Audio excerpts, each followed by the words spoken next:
Assalomu alaykum.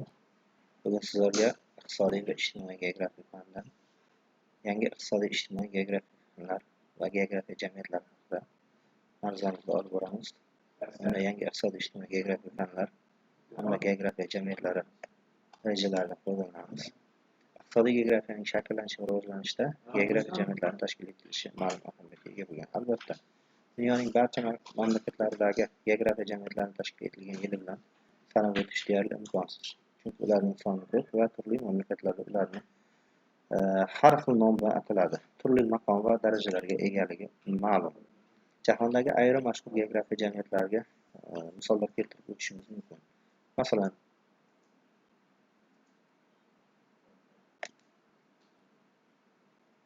Fransiya geografiya jamiyati. Bu Parij shahrida tashkil etilgan geografiya jamiyati hisoblanib, 1821-yilda tashkil etilgan. Germaniya geografiya jamiyati 1828-yilda, Qirollik geografiya jamiyati 1830-yilda tashkil qilingan va jamiyatning shtab-kvartirasi London shahrida joylashgan. Meksika geografiya jamiyati va statistika ittifoqi nomidan yuritiladigan jamiyat Meksiko shahrida joylashgan bo'lib, 1833-yilda tashkil qilingan. Rossiya geografiya jamiyati Sankt-Peterburg shahrida joylashgan bo'lib, 1845-yilda tashkil qilingan.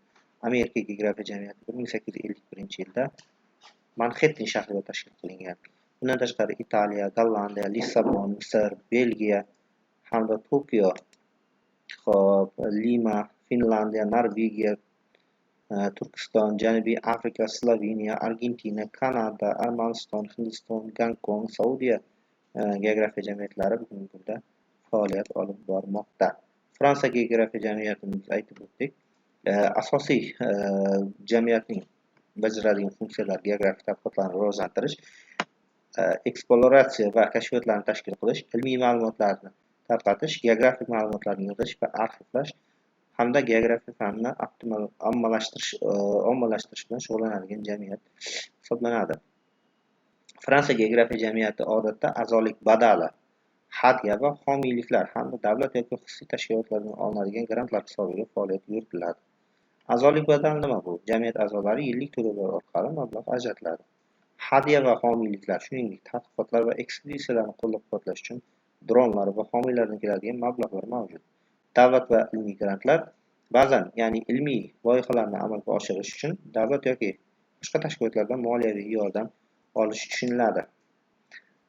Bundan tashqari, a'zolik to'lovlari, homiylik va xayriya, davlat grantlari va subsidiyalar, nashriyot faoliyati va ilmiy konferensiyalar, xarajatlar va boshqa geografik materiallarni sotilish hisobidan ham demak kun ko'radi deyishimiz mumkin. Qirollik geografiya jamiyati 1830-yilda Britaniyada tashkil topgan. Homiysi Malika Anna, prezidenti Nicholas Crane hisoblanadi. Bugungi kunda 15 mingdan ortiq kishi a'zo. Qirollik geografiya jamiyati Qirol Vilgelm IV homiyligida geografiya fanini rivojlantirish uchun demak London geografiya jamiyati nomi bilan tashkil qilingan Britaniyadagi ilmiy jamiyat hisoblanadi. U Afrika ichki hududlarining kashf etilishini targ'ib qilish assotsiatsiyasini, demak shuningdek Afrika assotsiatsiyasi tomonidan tashkil etilgan.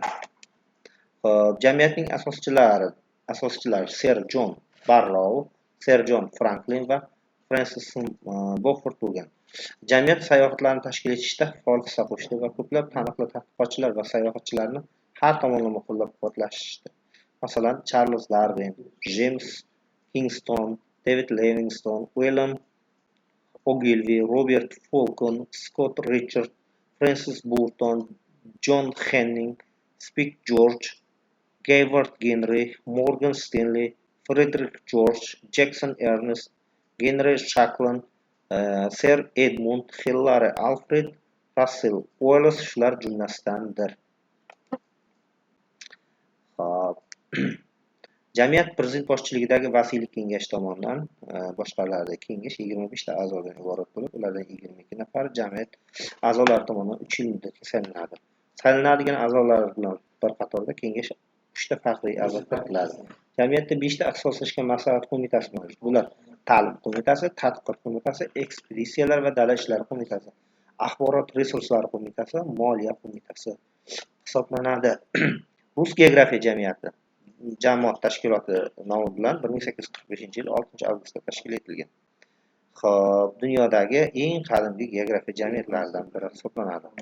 Xo'p, jamiyat o'z faoliyati davomida bir necha bor nomini o'zgartirgan. Bu yerda Rossiya geografiya jamiyati deb 1850-yillarda atalgan. 1850-1917 yillarda Imperial Rus geografiya jamiyati nomi bilan atalgan. 1917-25-yillarda Rossiya geografiya jamiyati nomi qaytarilgan.